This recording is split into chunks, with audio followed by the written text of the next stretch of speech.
Olá, amigos telespectadores da Rede América de Televisão. Estamos começando mais uma edição do programa Sul de Minas em Foco, sua revista eletrônica, que vai ao ar de sempre às sextas-feiras, 10 horas da noite, com reapresentações aí na segunda, no domingo, né, às 9 horas da noite, também na terça, às 11 horas da noite, levando para você na Rede América, no 3.1, aqui em Pouso Alegre região, no 59.1 Belo Horizonte região, também aí Três Corações, São José do Rio Preto, Mirassol, estamos sendo sintonizados, também Três Corações, Paraisópolis, enfim, vocês do sul de Minas aí da região de São Paulo também que nos acompanham, e também no nosso canal no YouTube, né? youtube.com/user/lucas80, você acompanha em tempo real, às sextas, 10 horas da noite, e depois também fica disponível para você acompanhar a qualquer momento. E hoje nós vamos falar de um tema muito importante que atinge aí algumas famílias, algumas pessoas têm contato, algum parente, um pai, uma mãe, um tio, com a doença denominada mal de Parkinson. E para a gente conversar um pouco sobre essa doença, os tratamentos que existem, eu recebo mais uma vez aqui o Dr. Anderson Luiz Coelho, ele é fisioterapeuta, professor, também atua no CREFITO e vai comentar com a gente aí de algumas ações, alguns cuidados que nós devemos ter com esses pacientes, uma forma de evitar, de prevenção também e de tratamento dessa doença. Dr. Anderson, mais uma vez, é um prazer recebê-lo aqui no programa Sul de Minas em Foco, sempre falando de saúde, de temas como o mal de Parkinson, né? Muitas vezes as pessoas têm essa doença em casa, é uma forma familiar, mas aí fica meio perdido aí no dia a dia do cuidado dessa doença. É um prazer recebê-lo aqui novamente no programa. Prazer, Lucas. Prazer estar aqui com você mais uma vez, né? Dentro da minha atuação, né? Eu trabalho com gerontologia e, né, infelizmente, a doença de Parkinson é uma doença muito comum, né? Nas pessoas idosas, geralmente o início dos sintomas ali acima dos 50 anos, muito raro em pessoas mais jovens, mas é bastante recorrente. Um em cada 40 pessoas, né, tem risco de desenvolver a doença. Então, realmente, eu acho que é interessante a gente identificar esses sintomas, tentar entender alguns sintomas diferenciais e possibilidades, inclusive, de dar uma qualidade de vida para esses pacientes, entender potenciais dessas pessoas. Doutor Anderson, vamos começar com o diagnóstico. Como que a pessoa pode perceber que um familiar dela está apresentando o sinal do mal de Parkinson? Quais são os primeiros sintomas? Bom, Lucas, eu acho assim que o que é mais comum e que as pessoas, né, sempre se associam que quando vê uma manifestação dessa é o tremor, né? Mas é importante que a gente saiba que esse tremor tem algumas características, porque eu costumo dizer assim, né, dizendo para a população de uma forma geral, né, sem muita preocupação com a terminologia técnica, né, porque na verdade a habilidade em produzir movimento no nosso corpo, ela depende de um circuito motor muito complexo, né, que envolve né, substância negra, glândulos da base, dopamina, que é um neurotransmissor. Mas, assim, de forma resumida, na doença de Parkinson, essa produção de dopamina ela está reduzida. É como se a gente tivesse uma perda de combustível. E aí há uma degeneração dos neurônios, né? Nessa substância negra, no lóculo ceruleus. Então, assim, esses sintomas eles acabam aparecendo quando a pessoa já perdeu 60% de neurônios, né, dopaminérgicos, né, de combustível, e o conteúdo, né, dessa dopamina, né, o combustível para essa transmissão neural já é inferior a 80% do nível normal, né? Então, a gente tem, neste momento, uma situação assim, de que a pessoa começa a ter tremor em repouso. A grande diferença do tremor é que é um tremor flexor. É um tremor que os eixos, principalmente extremidades, né, mãos, pés, eles tremem em flexão. O que seria isso? Se a pessoa, por exemplo, tem um tremor na mão que é horizontalizado, assim, ó, a gente geralmente afasta do Parkinson, porque o Parkinson geralmente é flexor. É muito comum uma rigidez articular, né? Então você pega em todos os sentidos da articulação, né, uma certa resistência, né? Joelhos, quadril, ombro, cotovelo, punho, dedos, uma bradicinesia, o que seria isso? Um movimento bem mais lentificado, uma postura fletida, né? Então, o paciente geralmente, a cabeça jogada mais para frente, o tronco, uma semiflexão de quadril, joelho, tornozelo. E, às vezes, inclusive, durante o caminhado lentificado, né, esse caminhar mais lento, alguns fenômenos, até que ele pare. A gente chama de fenômeno de freezing, umas paradas que a pessoa, de repente, congela, passa ali, né, 4 segundos ou menos, ela volta a caminhar, né? E ela tem uma perda de reflexos posturais conforme vai estadiando e avançando essa doença. Então, principalmente quem cuida dessa pessoa, às vezes nesse momento puxa a pessoa para frente, né, para estimular, dando comando verbal, mas seria um pouco o contrário. A pessoa teria que fazer com que a pessoa acalme, toque, né? Então leve a pessoa para trás. Então quem está na frente leva a pessoa de novo a tocar o calcanhar, né, no solo, o calcanhar no solo, e dar o comando para a pessoa começar. Geralmente, a pessoa tem essas situações quando ela está iniciando uma atividade ou quando ela está próxima do destino final, né? E aí, essa questão do tremor, que é um sintoma mais comum, né, em 70% dos casos vai apresentar, por isso, talvez as pessoas sempre associem tremor a Parkinson, mesmo às vezes nós tendo outras doenças, né? Sequela de AVC, demência pugilística, né, de aceleração, desaceleração da massa encefálica de quem praticou lutas com socos em cabeça, né? A gente pode ter um parkinsonismo que é causado por medicação, então é um tremor muito parecido com o Parkinson, mas ele está causado por a pessoa estar em polifarmácia, usando 4 ou mais medicamentos. Então, quando ela procura um neurologista, quando ela procura um geriatra, eles retiram a medicação por 6 meses, espera esses sintomas eles somem. Aí era parkinsonismo, não era doença de Parkinson, né? E aí é interessante nesse tremor, né? Ele tem uma frequência de 4 a 5 Hz. O que seria isso? 4 a 5 ciclos por segundo. Então, é um tremor que a cada 1 segundo a pessoa... Então, é muito rápido. Se a pessoa tem um tremor mais lento, pode não ser Parkinson, pode ser uma outra situação que está levando a isso. E é um tremor sempre em repouso. É comum ela tremer queixo, né? Lábio inferior e língua. Se ela treme a cabeça, pode não ser Parkinson, não é Parkinson, né? O tremor de Parkinson é flexor. Então, nós temos a mandíbula, então treme. E aí, às vezes, fala assim, está escorrendo saliva, está aumentando a produção de saliva. Não. Às vezes, a pessoa, com essa lentificação, ela engole mais devagar e aí não consegue engolir toda a saliva. E como está tremendo o lábio, queixo e língua, às vezes a gente percebe a pessoa escorrendo saliva. Então, no linguajar popular, a gente fala assim, é um tremor de contar moeda, de rolar pílula. É como se a pessoa estivesse fazendo esse movimento aqui muito rápido.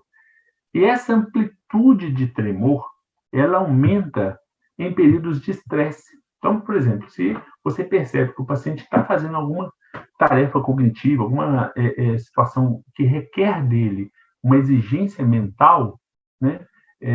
Então, você mesmo pode provocá-lo com perguntas, pedindo para que ele movimente, por exemplo, a mão que não treme, porque é um tremor assimétrico. Geralmente, se treme uma mão, não vai tremer a outra. E treme quando ela está em repouso. Você deixa a mão que treme em repouso e estressa um outro membro, pede para ele movimentar muito rápido, mais rápido, outro membro. Você percebe que vai estar aumentando esse tremor, né? Além dessa rigidez em todos os sentidos, às vezes a pessoa percebe que na hora que vai movimentar é como se tivesse um denteamento na articulação, né? Ele vem fazendo alguns degraus. Não é que a pessoa tem fraqueza, o que ela tem é uma lentidão. Conforme vai evoluindo, às vezes a pessoa apresenta uma face menos expressiva. Então, se a pessoa rindo, triste, com raiva, cheiro ruim, ela tem uma fala mais baixa, mais monofônica, mais lenta, e uma face com menos expressão, né? Ô, doutor André, Sim.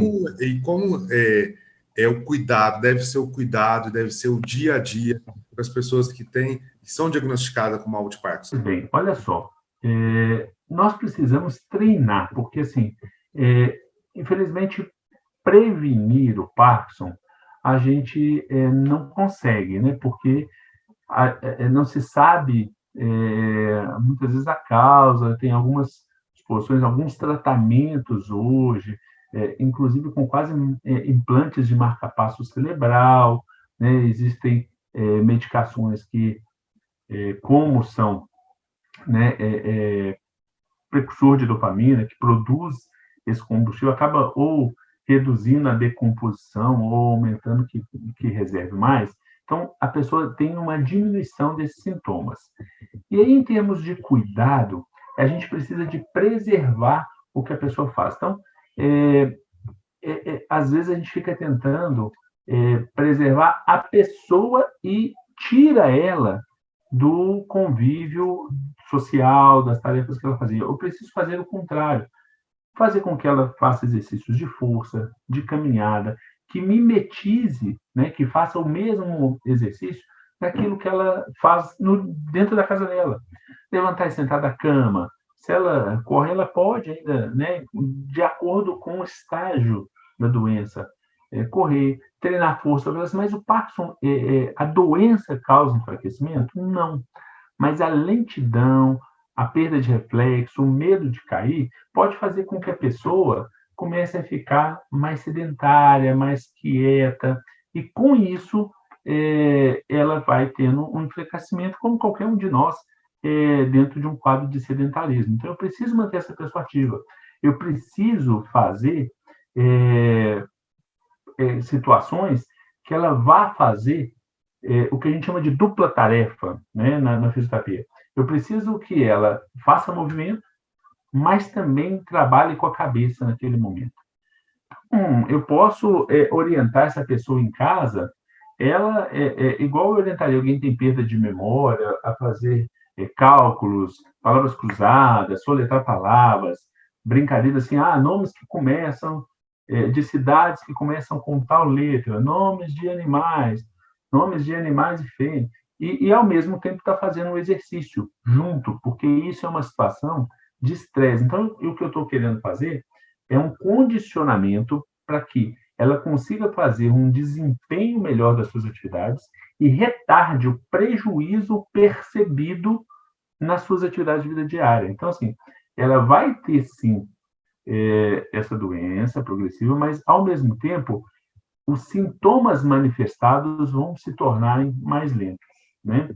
Então, eu preciso de manter amplitude de movimento. Então, se ela tem, né, por mais que às vezes ela tenha rigidez nas juntas articulares, eu preciso que ela movimente em todos os sentidos, né, no máximo que ela consegue, abrir o braço, descer o braço, dobrar a perna, agachar, levantar com apoio, né, fixo para ela sentir segurança quando ela estiver realizando isso sozinho.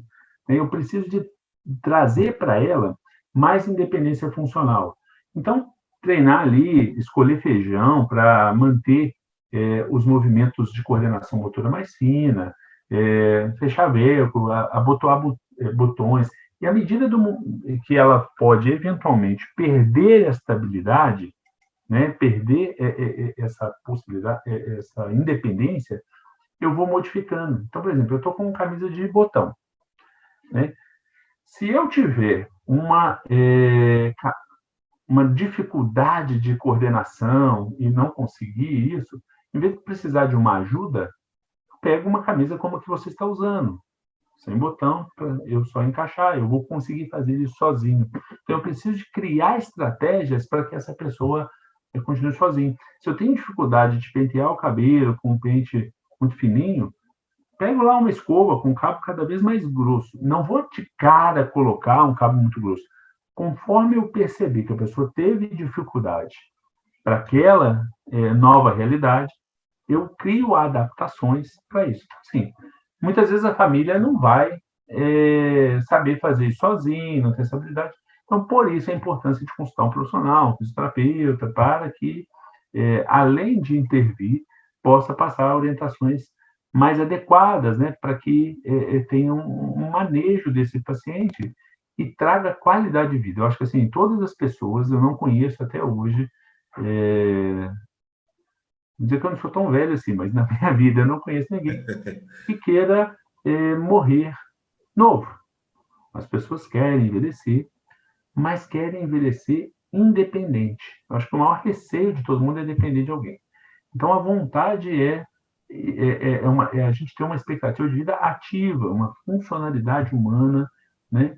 E é independente da doença, ela é tratável, né? Igual hoje tem tratamentos inovadores, tem tratamentos às vezes inacessíveis, mas a própria medicação do Parkinson, ela é de baixo custo, ela é, né, o padrão ouro do tratamento medicamentoso, ele há muito tempo, então é uma droga que as pessoas, né, um fármaco que as pessoas já conhecem os efeitos, né, e tem conforto então em prescrever, ajustar a dose.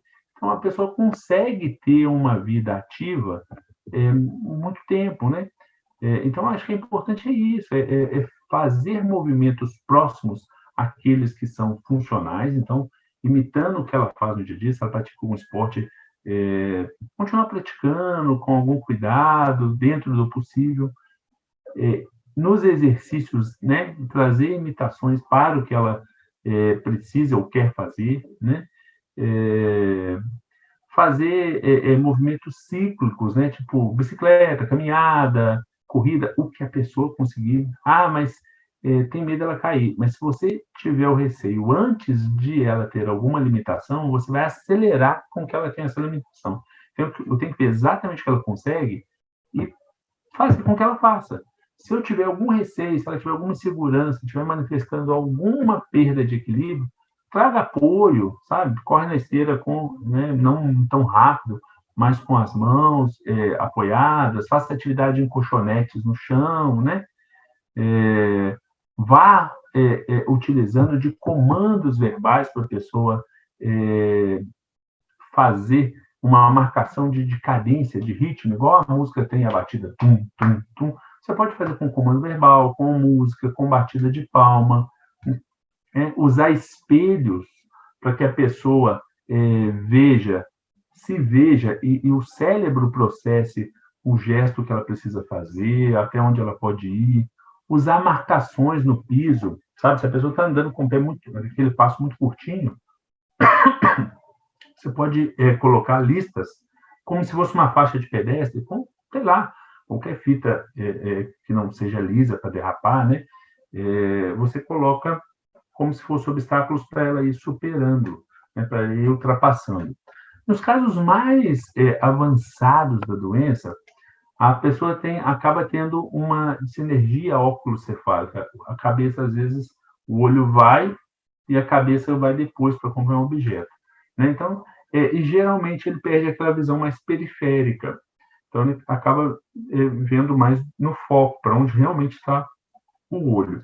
Então, é importante que a gente evite um piso muito assim, losango, listrado, que vai confundir a pessoa, porque se ela estiver olhando para baixo para caminhar para dar segurança, ela precisa de ter uma relação de sentido. É importante, às vezes, até que tenha um contraste de cor mesmo, sabe? Do piso com a parede, o piso mais escuro, parede clara, ou vice-versa, para que ela consiga até definir, né, o espaço em que ela está. E para pulmão, né, enquanto fisioterapeuta, eu não posso deixar de falar dos cuidados até respiratórios, né? A gente precisa de auxiliar né, na respiração, fazer exercícios, né, para relaxamento e trabalhar de forma eficaz a expansão dessa grade, né, torácica nossa, né, do nosso tórax, para prevenir limitações, né, musculares, esqueléticas, né, que poderão, inclusive, depois contribuir para uma alta incidência de complicação e tudo.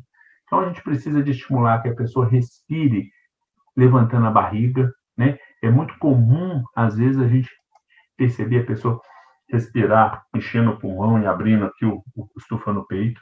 eu tenho que levar aquela respiração que a gente chama de respiração diafragmática, estufando a barriga mesmo. Então, eu puxo o ar, estufando a barriga, solto o ar. Então, alguns exercícios nesse sentido para a pessoa. E aí, outros, aí precisa realmente de estar sendo supervisionado por um fisioterapeuta, acompanhado por um profissional de saúde, né? E aí, o que a pessoa conseguir fazer dessas atividades em grupo, de socialização, para ela manter os seus hábitos de vida, o seu estímulo, né, a sua motivação é importante, né? Exercícios que venham relaxar, se ela gosta de yoga, se ela gosta de tai chi chuan, de massagem, de exercícios dentro da piscina, tudo isso é importante que a pessoa faça. E a família, ela tem uma importância fundamental, né, nesse processo todo de reabilitação e de melhora da qualidade de vida dos pacientes com doença de Parkinson. Então, eu acho que, em que pese, né, ser uma doença de uma casuística menor, né, assim, não é todo mundo que tem na família uma doença dessa, mas é importante que quem tenha saiba, e o próprio paciente que tem a doença, porque ele não tem alteração cognitiva nenhuma, né, ele tem um cognitivo muito preservado, experiências de vida e inteligência toda mantida, que ele tem essa consciência de que ele tem que se esforçar para fazer tudo o que ele consegue sozinho, para que ele continue conseguindo fazer por mais tempo, né? Praticamente, eu acho que até já dou aquelas considerações finais, né?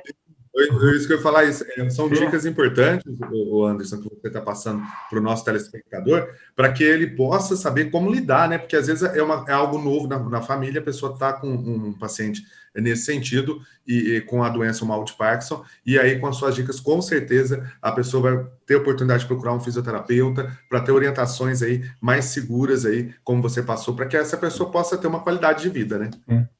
Exatamente. E nem sempre o tremor é Parkinson. Existem várias outras doenças e nesse início é importante fazer um diagnóstico diferencial, procurar um profissional para que o tratamento seja o adequado e ela tenha mais resultados. Então, é importante saber que os primeiros sinais, quanto antes, né, for diagnosticado, melhor, e principalmente quanto antes iniciar um processo de reabilitação, né? Então, além de ir a um profissional, é importante que faça essas orientações domiciliares para manter a sua qualidade de vida. Doutor Anderson, mais uma vez, obrigado pela participação aqui no programa Sul de Minas em Foco, sempre trazendo aí assuntos importantes para os nossos telespectadores. Muito obrigado pelo convite, sempre à disposição. Obrigado, doutor Anderson. A gente faz um rápido intervalo, o nosso programa volta já já, não saia daí.